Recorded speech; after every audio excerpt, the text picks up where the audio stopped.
ಕಾಲು blood clot ಆಗಿದೆ ಅಂತ ಹೇಳಿ ಈಗ MRI ಸ್ಕ್ಯಾನ್ ಮಾಡಿಸಿದ್ರೆ ನೋವು ತಿರ್ಗಂಗಿಲ್ಲ, ಕೂಡಕ್ಕಾಗಲ್ಲ. ಅದು ಮಾತ್ರ ಅಲ್ಲ, ಶುಗರ್ ಇದೆ, ಚರ್ಮ ಅಲರ್ಜಿ ಇದೆ.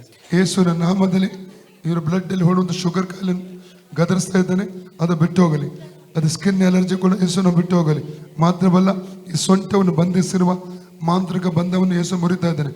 ಸೊಂಟದ ನರಗಳನ್ನು, ಸೊಂಟವನ್ನು, ಅದರ ಎಲುಬನ್ನು ಬಂಧಿಸುವಂತ ಅಂಧಕಾರ ಶಕ್ತಿಯನ್ನು ಈಗಲೇ ಡಿಸ್ಕನೆಕ್ಟ್ ಮಾಡಿ ಅದರ ಮೇಲೆ ಪವಿತ್ರ ಅಗ್ನಿ ಹೋಗ್ತಾ ಇದ್ದಾನೆ. ಅದು ಬ್ಲಡ್ ಕ್ಲಾಟ್ ಎಲ್ಲ ಫ್ರೀ ಆಗಲಿ, ಫ್ರೀ ಆಗಲಿ. ಕ್ಲಾಟ್ ಆದ ಬ್ಲಡ್ ಅದು ನಾರ್ಮಲ್ ಆಗಿ ರಿಲೀಸ್ ಆಗಲಿ, ನಾರ್ಮಲ್ ಆಗಿ ಫಂಕ್ಷನ್ ಆಗಲಿ. In the name of Jesus. ಈ ನೋವು ಇರಕೊಡು, ತಿರುಗಿ ಬರಕೊಡೋದು, ಕಟ್ಟೆಡುತ್ತೇನೆ ಹೆಸರು ಬಿಟ್ಟು ಹೋಗು. Out out in Jesus. ಈಗ ನೋಡಿ,